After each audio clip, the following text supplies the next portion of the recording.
Okay. Here we go. Time for another, I guess, episode of Getting to Know. Today is Sam Hopkins, one of my dear classmates and team members. And we're just going to have a fun conversation, get to know her a little bit better, and see where it takes us. So let's start off with kind of your journey, Sam. Like, I know you were a pretty successful florist for a while, and then you kind of had a little bit of a dark time with different struggles with drugs and alcohol, and then you kind of battled through that, turned it all around, and now you are getting going with Pilates and really just killing it and moving forward. So let's just start with like the florist side of things. Like, what was it initially that attracted you to that? Sure. So to begin with, I was a window dresser. So I would make the windows look pretty in Bond Street at Phoenix. I was there for like nearly 7 years, straight from college. And I decided to come out of retail because it's just not a nice environment. It wasn't very pleasant. It was quite bitchy. And I never got Christmas off either. So I kind of thought that would be nice. I thought I'll just be a florist and play with pretty flowers is what I thought I was going to do. So I retrained. I got a job with a really, really lovely top florist in London, retrained with them. And then I worked for a couple of florists. And I just thought, I think I can do this myself. So I had a photographer who was a boyfriend at the time, which was very handy. So I got a really nice portfolio together, and then I just used my retail contacts and marched my way down Bond Street and got some clients and started my own business. And that was in 2012, I believe. Yeah. Now, So that's how that all started. when you found the person that you studied under, because I think that's a huge, if you're wanting to go in any direction, I think the first step is to always find somebody that's already there and learn from them.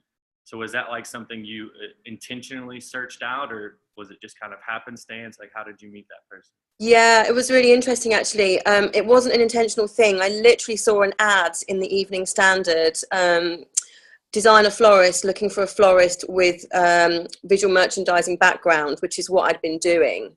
So I rocked up to their studio in West London with my portfolio from the window dressing, and they really liked it. And I was just so lucky because actually one of the owners, Rob, just a crazy designer, really out there. And so I worked with him directly. I was their first member of staff. So he really like mentored me. And my style sort of grew and started there. So it was luck or whatever you want to call it. I don't actually believe in luck, because I think when you put yourself out there for something, then really amazing things happen. Well, I know that now. I didn't know that at the time. But yeah, it was an amazing experience. And without that experience, I wouldn't have become the florist that I did. I definitely learned my skills there. It was really exciting. Yeah, kismet, as it were. Sorry? That kismet, as it were. Yeah, it was really good. Really good. Really cool. So, as you were starting out on your own in the florist, like, what were some of the things you did for any other people that are wanting to start their own business? Like, what were some of the things you did that really set you up for success? I was really stubborn and determined, and I was going to do it no matter what. That's pretty much it. And now with personal development, I realize I definitely had grit. So I started off in my sister's shed. I live with my sister in her pub in North London. And I started off in her shed. I had an old van that my dad got me, which was a right old banger. It kicked out black smoke. In the winter, I had to wear wellies because there was puddles in the front. And I had lots of things stop, like try and get me to stop, but I just kept going. Like, it would break down. I borrowed a friend's Mini. It broke down in the middle of, where was I? Not Trafalgar Square, one of the other ones. And some police came along and just pulled me to the side, and it's this tiny little Mini. So many funny stories. I did contracts out of the back of that Mini for 3 weeks. And yeah, so I think I just wouldn't give up. Oh, my phone's just fallen. Sorry about that. I just wouldn't give up, basically. my sister's house would be covered in flowers. I had a couple of big jobs for Donna Karen one year, and I had to produce, I don't know, it was like 300 little hyacinth pots.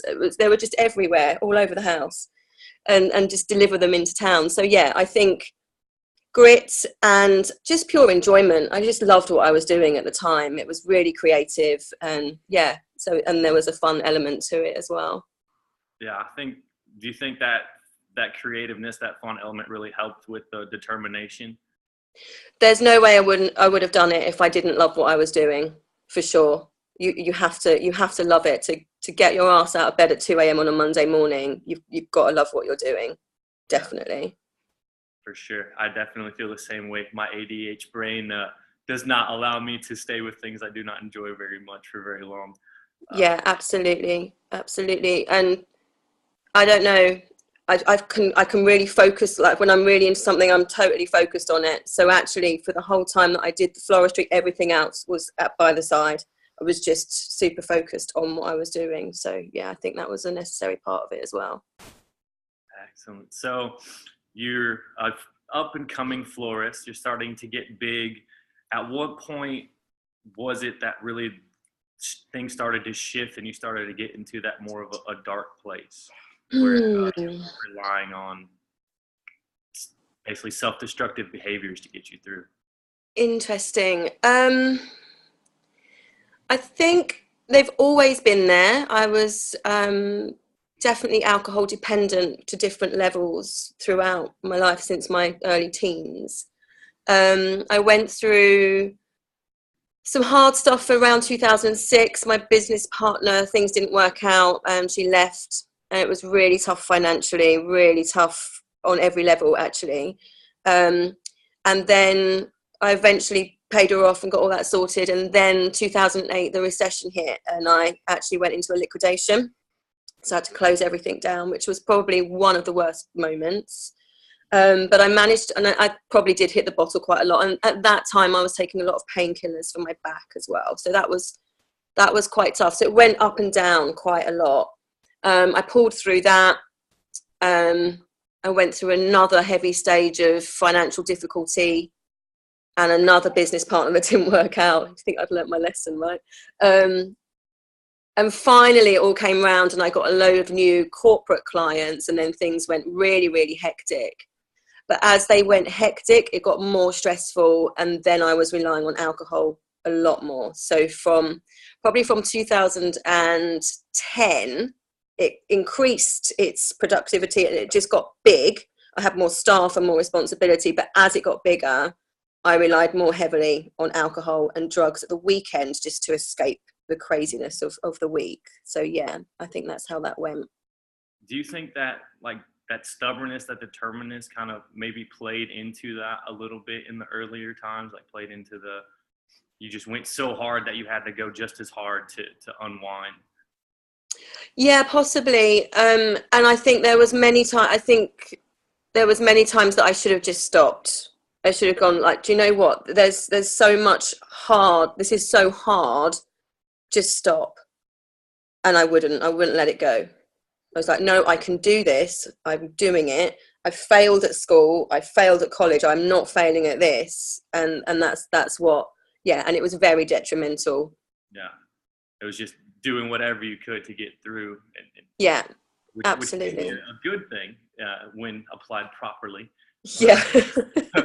When applied to other things, definitely not. I went through a similar phase where I don't know, I had this idea that you can do it all. You can party and have fun and be motivational and be a business person, do all this and do all that. And I burned the candle at both ends until I was like, okay, maybe we can't do this. Settle it back a little bit so I can relate. Was there like a breaking point? Was there one moment that you just were like, okay, this is it. Like I have to do something differently? Yeah, definitely. I had a couple in the lead up to the final one. I had so many things. I had a time where I was so stressed that I had some really, really bad issues with my tummy. And it got to a point, like I've always had issues with my tummy, which is stress related, and now I know gluten intolerant related as well. And it got to a point, I think it was 2009, where I was actually starting to lose control of my bowels every day, which was quite scary. And so I was going backwards and forwards to the doctors and had biopsies and all sorts because they were testing me for bowel cancer. You would think at this point you would sort your stress levels out, really, wouldn't you? But no, I just carried on taking pills or whatever. But then I worked out it was gluten, and I stopped consuming gluten, and that improved things dramatically. And then a little bit later, the stress continued, and I started having sort of really bad chest pains and stuff as well. This is all in the same sort of year. And then so that I had to walk around with this thing on my chest for a week, checking my heart, and it was skipping beats and doing all sorts of weird stuff. But it's okay. It's all completely stress related. But I still didn't give up at that point. I went on for another couple of years. And it just carried on. I was just drinking to excess. I have no idea how I was getting through this, actually, looking back at it. It was an absolute mess. Partying heavy at the weekends. And then I actually my body just started to give up completely, as did my mind. And I took a couple of months off and I went to New Zealand to see my mum. And after a month, I then sort of had enough brain space to go, okay, I totally need to do something different. I can't do this. And that's actually the moment I remember it. I was sat at my mum's house on her deck, and I was like, I'm not doing this anymore. I'm going to sell the business and I'm going to become a Pilates teacher. I literally just decided. It seemed like it was in a second, but obviously it was a massive build up from everything else. But yeah, it was just, and that was it. I was done. And I went back and put everything in process and did it. That's awesome.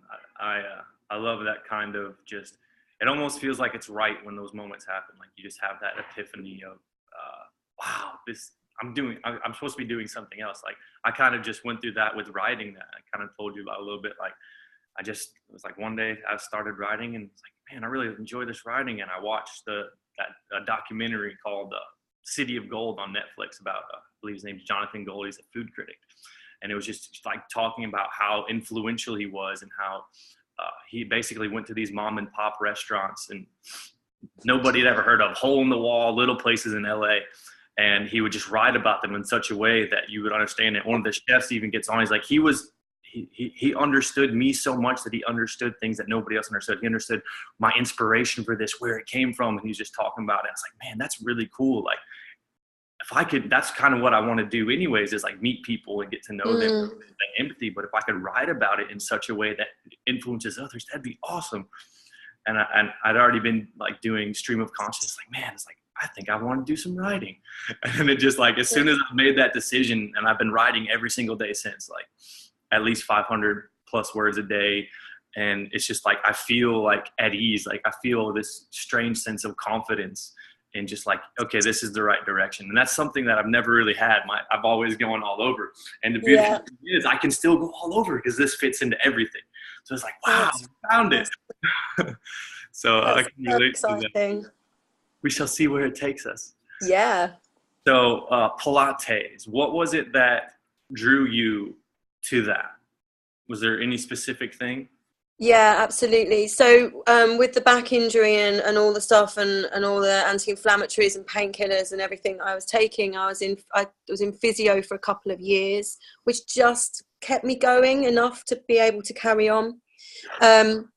And I was introduced to Pilates through a friend of a friend to just give it a try, because they'd actually broken their spine in 3 places and Pilates apparatus had helped them walk. And I was like, Jesus, if you're walking after breaking your spine in 3 places, I might give that a go. And so I did. So I was actually on holiday when I met them, and I got back to London, booked myself in. I did 6 months on the apparatus, King's Cross Studios. And within 6 months, I was pretty much off painkillers and feeling the best I'd ever felt. So I didn't stick at it because I had my very important business to deal with, obviously, and that was time consuming and expensive. But every time my back sort of played up, I would just revisit Pilates and then I was just like, that's how I came to that decision. It's like, what can I do that's going to make me feel better that I can continue to do? And that's how I came to that decision. Wow, that's awesome. I'm looking forward to our Pilates instruction after this. Yeah, it's going to be fun. I've had similar back issues for most of my life, and done some work on it on my own. It's not too bad off anymore, but I always can get better. Great. Can't wait. So with this new endeavor, knowing like kind of where your weaknesses are from the previous stuff, is there anything that you've kind of set in place to help you maintain balance? That's a really poignant question for this moment in time, because I've just had a couple of weeks with a bit of a meltdown. Yeah, really difficult, because actually it took me I took 18 months to qualify, and I totally slowed down, and I kind of slowed down to the opposite end. I just, there was a time where I didn't do much other than walk in the woods and hug trees and things. So that was really nice. That was all a healing process. So I'm literally now coming into the point where I'm quite busy. I've just moved into a new studio and things are really picking up, and I'm trying to work out how I can have a business but not let it overrun, but also make it work properly, because I'm kind of avoiding certain things at the moment that remind me of storm flowers, like all the paperwork side. I'm like, no, don't want any of it. Keep losing you, sorry. Yeah, so I'm kind of working on that at the moment, and I'm not quite sure where I'm going to go with it. So I think what I'm going to do is find people to help me with the paperwork side of stuff, so I don't stress about it. I'm just going to outsource it. Yeah. And do what makes me feel really good. And I was speaking to a friend the other day. In fact, if I haven't taught for a couple of days, I start to go a bit sideways and get a bit stressed. So I have to go back to work to chill out, which is amazing, right? Who gets to say that? Who says that? Yeah. It's nuts. But the side that doesn't make me happy and chilled is the paperwork and the financial and all that sort of thing. So I think instead of thinking I have to do it all because I don't need any help, I'm going to ask for help. And I think that's probably the biggest lesson I've taken from everything. Definitely. I know that's crucial. I'm the same way. I hate the logistics side of things. I like the creative solutions and building and dreaming and planning and all of that. When it comes down to the little details, I can't stand it. Who wants to spend their time on a spreadsheet? No. One thing that really helped me was Tim Ferriss's 4-Hour Work Week, which really helps with that time management, those little details, especially as any kind of solopreneur or entrepreneur. It's got different stuff in there for setting up automation and outsourcing, and great. Got websites to hire virtual assistants and things like that in there. So that was a huge resource. I'm actually getting ready to reread it as I go through the business accelerator here in a couple of weeks, which is going to be, I'm sure, a fun and interesting experience. Interesting. It'll definitely be interesting. Lovely, for sure.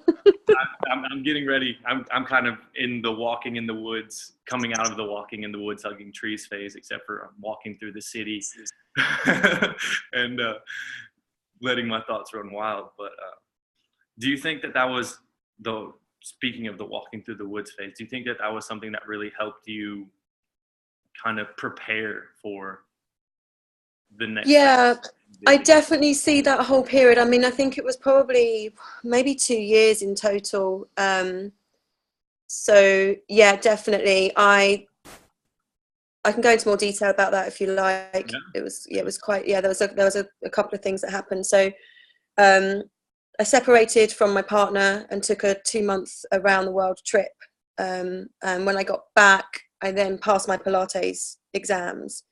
And then shortly after that, a couple of months after that, I actually went on a weekend abroad and did an ayahuasca ceremony, which was life-changing, and probably a whole other interview for that. But after ayahuasca, my belief system was pretty shaken up, and that's when I spent literally 3 months just walking in the woods and not doing an awful lot other than resting and all the rest of it. But yeah, definitely it was needed. I think that the 10 or so years of really, really high stress, it takes a huge amount of time for that to unravel and come out of your system. And I think that whole period was part of that.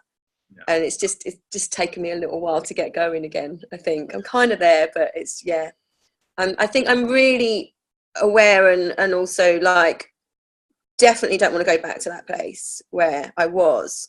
And that's some of the barrier is like, I think if I go really heavy into this business and really go for it, am I going to end up back there? And that's kind of my contradiction and the slight battle that's going on. Yeah, but it was definitely a very necessary process, and I feel really lucky but also proud of myself for giving myself that time. Yeah, I do want to touch on the ayahuasca. That's something that has been intriguing me lately, but we'll come back to that in a minute. Sure. Basically, would you say that that period of time helped you kind of stay true to yourself more as you're going forward? Like, was it more of a period of like self-discovery and healing, or was it just like, I just need to relax for a while?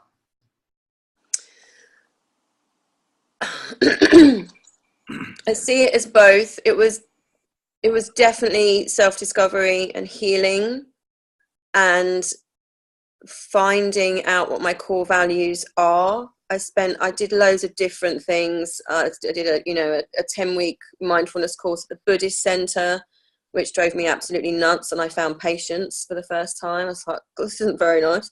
And all sorts of different meditations and gong baths, and it's just an ongoing. Yeah, I definitely dove into what some people might class as a bit of a hippie trip, but it was a healing process, and it's ongoing. And now I have new tools to help me continue that healing process and help others, which is what this is all about, right? Really, I think so. Yeah, that's definitely. Yeah, I feel really lucky to have had that. I mean, it's left me in a financial pickle. I'm picking up pieces in that way. But it's definitely worth it. Yeah, finances can be overrated at times. I love how you talked about core values, and I know it is an ongoing journey. I think it's something that I've begun to realize. I think a lot of people get stuck in this idea of, I need to be one thing, like I need to be this person. This is who I am, and they kind of trap themselves in an identity. A lot of times, I know I've been guilty of it. I'd like to think other people share the same problems. But is there anything that you do kind of like, do you have a reminder of like, all right, have you written down your core values, or have something that really solidifies that to you every day as you go through? I still think I'm looking, searching, finding out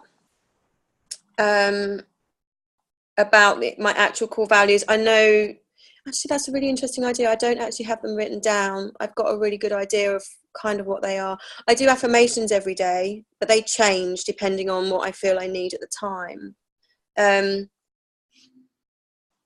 It's definitely still a work in progress, and I'm still trying to figure it out. I've definitely got some contradictory views as well, which are not helpful, mainly around money as well. And like, what does money mean? Because part of me wants us to all live in a society where there is no money and we all just give to each other, and it should all just function beautifully, and no one should be starving or homeless or in utopia.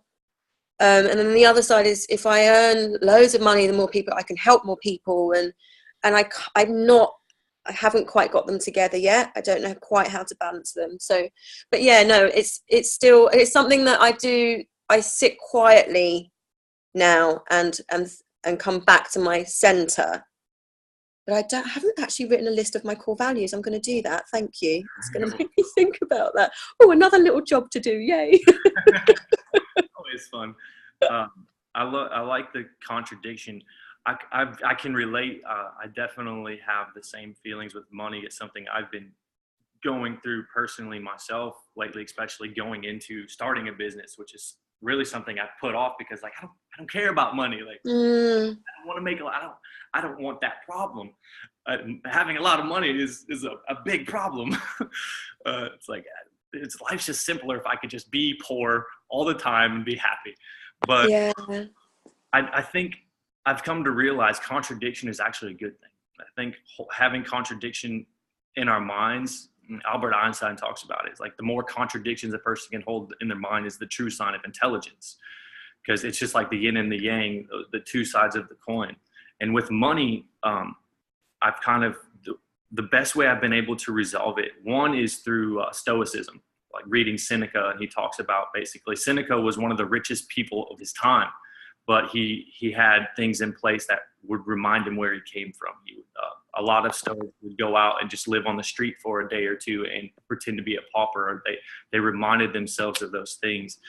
And I've been reading this book by Jeff Goins called Real Artists Don't Starve.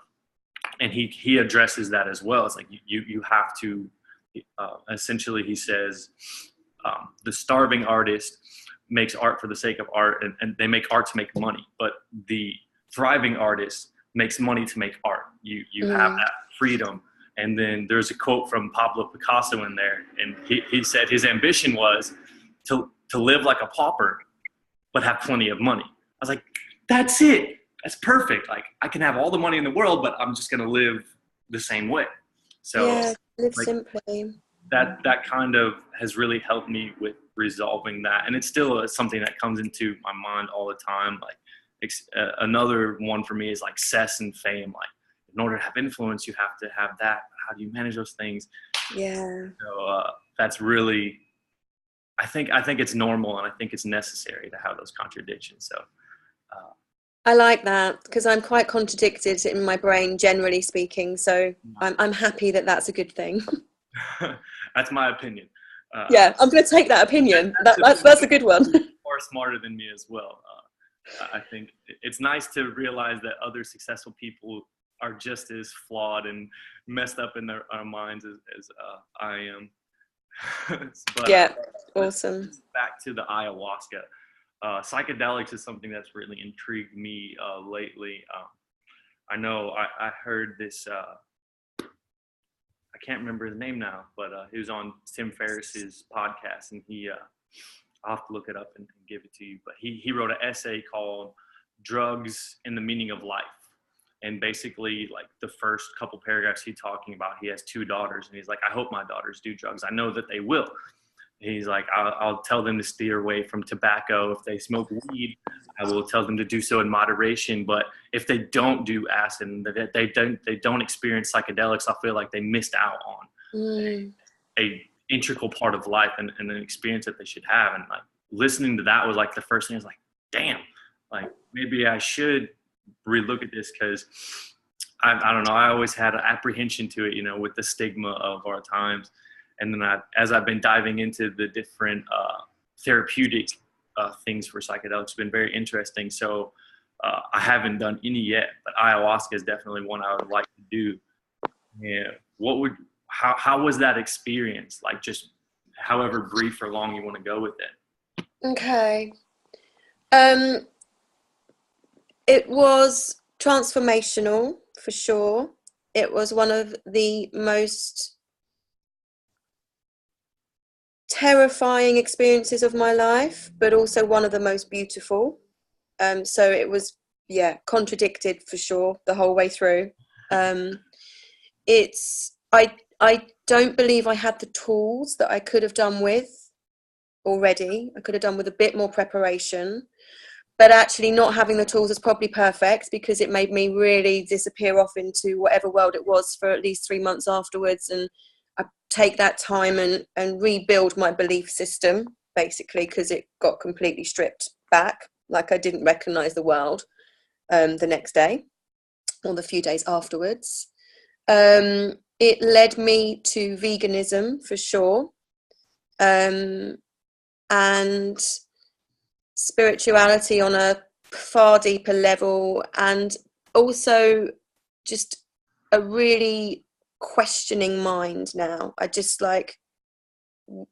question everything, and I don't think there is an answer to everything, or we're just going to keep learning, because we don't know, because we only use about 10% of our brains anyway. So let's just keep learning. I think that's where it's got me mainly.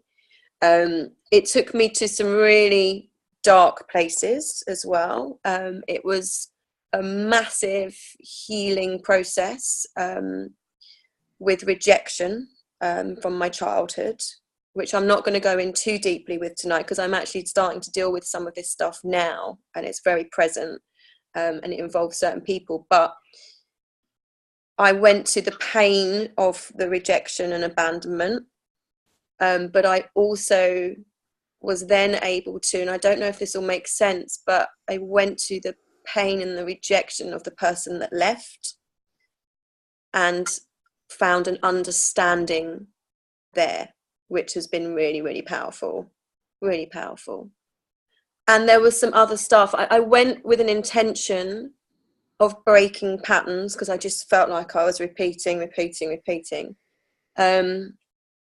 And I was taken into some loops and patterns, which I felt like I honestly felt I was never going to get out of there. I thought that that was reality and everything else before had been a dream, and I was going to be stuck in that room forever. I thought that's what it was for a while. Definitely went into some madness. And some other darker stuff came up, which I haven't got to the bottom to yet, but I know it will arrive and come up as and when I'm ready. It's all just about clearing layer after layer.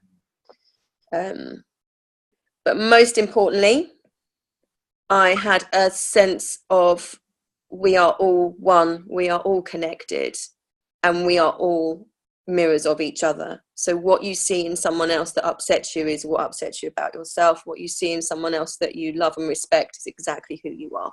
And yeah, and the connection with all beings, which is why I'm now very committed to a plant-based lifestyle as well.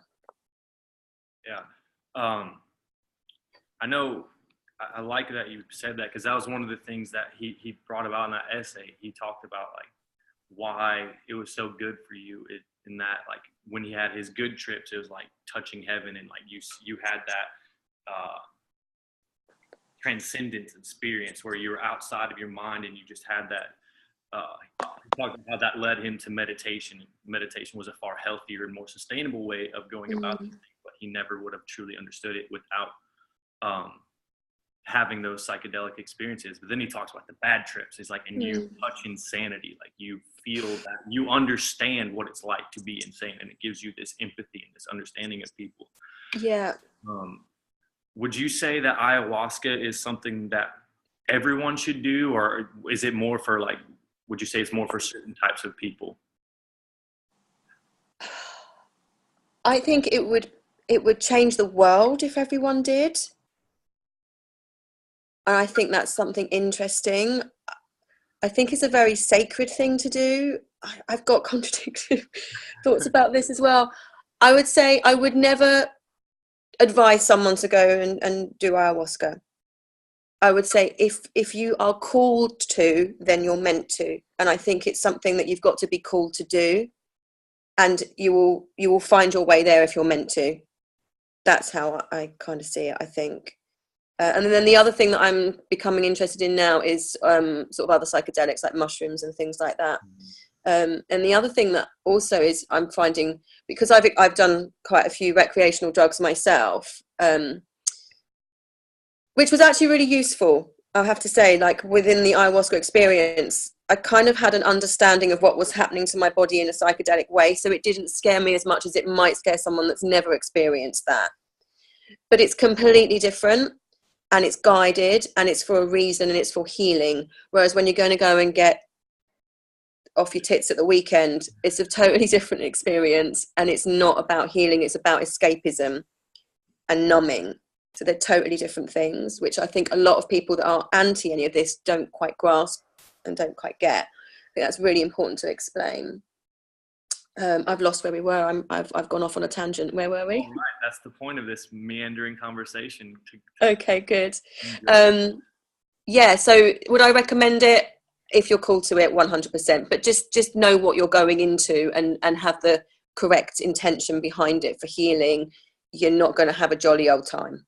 Yeah, I definitely, from what I understand of ayahuasca, it's not something you would do for enjoyment to begin with. No. The purging and from what I understand, you kind of face your demons, and then you get to that place of peace. So yeah. Did you? I made friends with the bottom of the bucket for sure. I felt like I lived there for quite some time. I also experienced death. Oh wow. A really weird out of body experience. It was as I purged, as I had this feeling of being sick, it was like my throat was being slit and blood. There was a lot of blood in my journey. There was blood all over the blooming place. So every time I would bleed, like there was a bit, it felt like, and I could hear it as well, like just all this blood being puked into the bottom of the bucket, which it wasn't. It was just, yeah. And then that kind of continued. It became a cycle, and then I lost my body completely. I was just like this circle of blood and things, and then it all kind of floated, and yeah, I had no body for a while, and that was really, really strange. It took me a really long time to come back down to, I think that's why I had to spend so much time in nature, because I lost the sense of my body. Yeah, it's almost like a death and resurrection type. Completely, yeah. Wow, yeah, that is very intriguing. I am this year, that's one of the things that I want to do, so we shall have to have a conversation afterwards. Definitely. And do that. Well, let's move on to the fun portion. Not that this okay, but the lighter portion, I should say, of just some rapid fire questions, just to get going. Let's start with, what are 1 to 3 books that have greatly influenced your life? Okay, The Shadow Effect, which is Deepak Chopra, Marianne Williams, and I always forget the third author's name. I'll come back to that. Damn it, always. The Untethered Soul, and there's so many. It's really hard. I don't know. They're all quite spiritual too.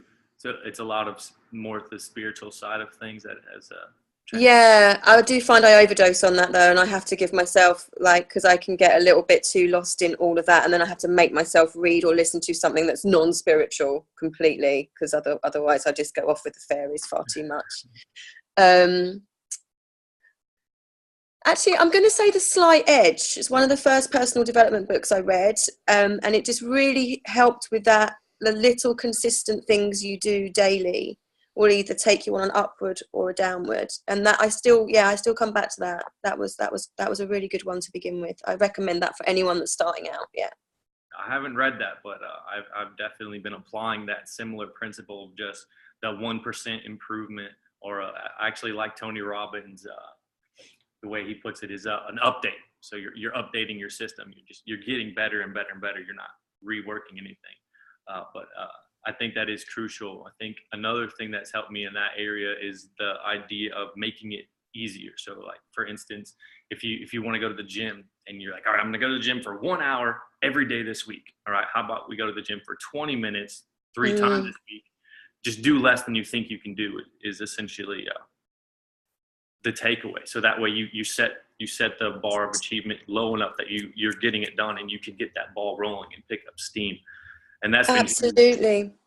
I don't know what book it's in, but like, just give yourself wins, because it makes you feel good, even if they're little. Because if you're always, if you're setting yourself up to fail, then you're not going to bother the next day. Yeah, I really like that. And I don't know who said this recently, but I'm really carrying it with me at the moment. Maybe Tom Bilyeu says this. What would it look like if it was easy? Tim Ferriss. Is it Tim Ferriss? It's just like, seriously, well, it would look really nice and make it easy. It's just that simple, and I'm really using that quite a lot at the moment. It's really helpful. I love Tim Ferriss, by the way. It's amazing. Yes, that is Tim Ferriss. I've been indulging in much of his content lately. It's very helpful. We have a very similar mind, which is nice. Fabulous. Let's see. Let's go. How has a failure or an apparent failure set you up for success? And do you maybe have like a favorite failure of yours? Oh, a favorite failure. Gosh.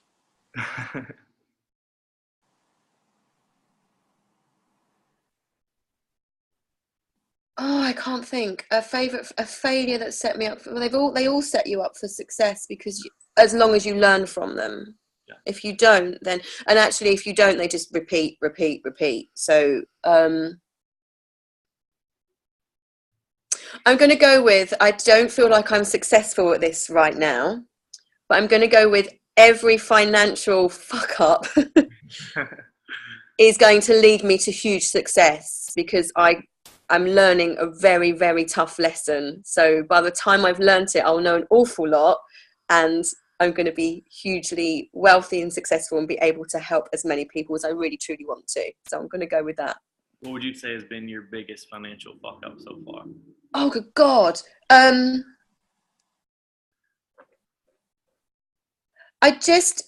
I get to all of them. I suppose the liquidation was huge. That left me in a real big pickle financially. But I just get to a point where I'm just getting sorted out and almost there. And then I'll go and spend money because I feel like I get to a point where I'm like, oh, okay, this is what it feels like. Oh no, I need to get rid of it. So, and I haven't got out of that yet. The last one, I was literally just there, and I signed up for Speak to Inspire, and I went on a retreat in Thailand. And now I'm in a little bit of a pickle again. So I've got to build. So yeah, it's just an ongoing. Maybe I need to revisit ayahuasca to let go of some more patterns. Maybe I didn't quite get to that one. Maybe we should set it up together. That would be cool. Yeah, we'll talk about that because I'm feeling it's been 2015. Nearly, yeah. It's coming up for 2.5 years, and I'm feeling. I thought I'd never go there again, but I'm feeling like I may be ready for a revisit. Cool. Yeah, we'll definitely have to talk. We'll talk about that. What would you say has been the best or most worthwhile investment you've ever made? That could be money, time. Oh gosh.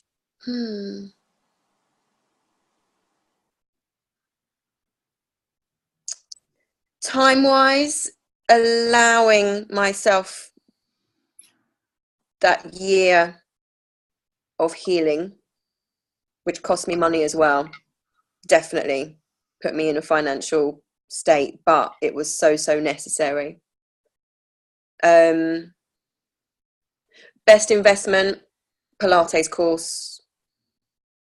Yeah, for sure. Because it's brought me to this point, and actually everything else. I started a network marketing business a couple of years ago, 3 years ago, which I haven't continued with because it really helped me. It's two things. It took me into personal development, so best investment ever, because I wouldn't have got there without it. I don't think. I don't know how else would have got there, and the people I've met there. And I've lost my track again. So personal development.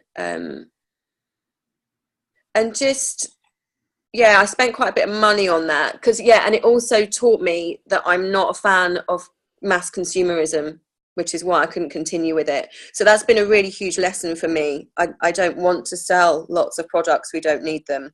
Yeah. But at the same time, it took me down the personal development route. So amazing investment. Yeah. Yes, I can concur. Getting down the road of personal development. I used to hate self-help books. Used to think it was stupid, and then now I can't get enough of them. I know. Well, I never used to read because I'm dyslexic and I find it really difficult. But then we find Kindle that has a cream background, which is really helpful. And now, I read, and I read out loud now as well, which I never used to do. So that's really, really cool. Yeah, and the cool thing with Kindle is you can have the audiobook going at the same time as you read it. I haven't tried that. What I really like is you can make the font really big. It's really helpful. All right. What is an unusual habit or an absurd thing that you love? An unusual habit. Gosh.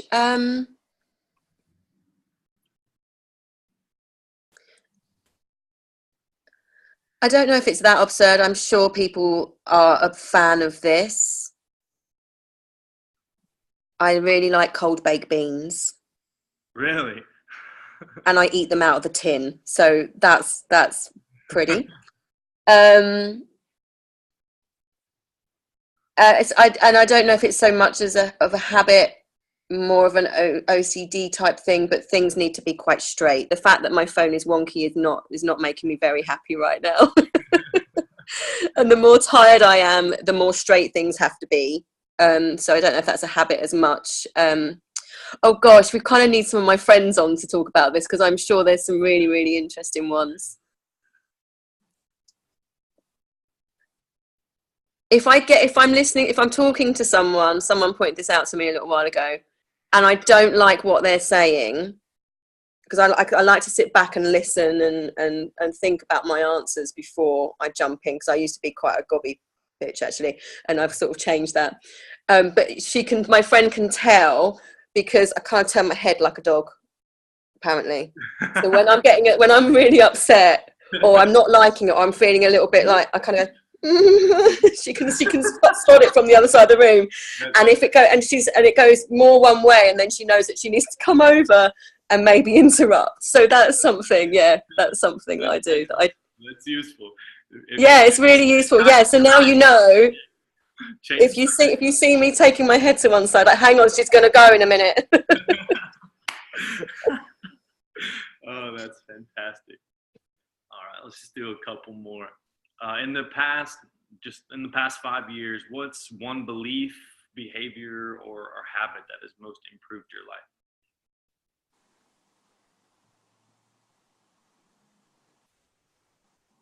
Breathing. Yes. With awareness. Yes, that is something that I have loved learning over the past month with everybody on here. Something I never really thought about. You don't think about breathing until you actually experience. I remember the first time was actually doing the Wim Hof breathing, and I just followed along with one of the videos of Wim Hof, and I got done. I felt like I was high. I was like, holy shit. Yeah. I mean, it was a completely different experience, like doing that. Breathing has been fantastic. Yeah, it's great. All right, last one. When you feel overwhelmed or unfocused, or have lost your focus temporarily, like, what do you do? Like, is there any questions you ask yourself or anything like that? Yeah, I breathe. That's the one thing. So it's becoming automatic now as well. I like being anxious is becoming a trigger for breathing. So that's amazing. It doesn't happen all the time, but it's starting to. And then the other thing I ask is this serving me? Like, is this helping me towards my goals? And if it's not, just take a step back and don't go there. Excellent. I love it. Well, I do want to get into our Pilates. Awesome. So before we jump off here, is there any thought or anything you want to leave with our STI friends for the week? For the week, just keep breathing and being your beautiful selves. I think that's probably it. Yeah, definitely. Excellent. All right. Well, let's jump over to some Pilates and have some fun. Awesome. Thank you, Anthony. I'm going to see you soon. I'm coming for everyone. So be ready.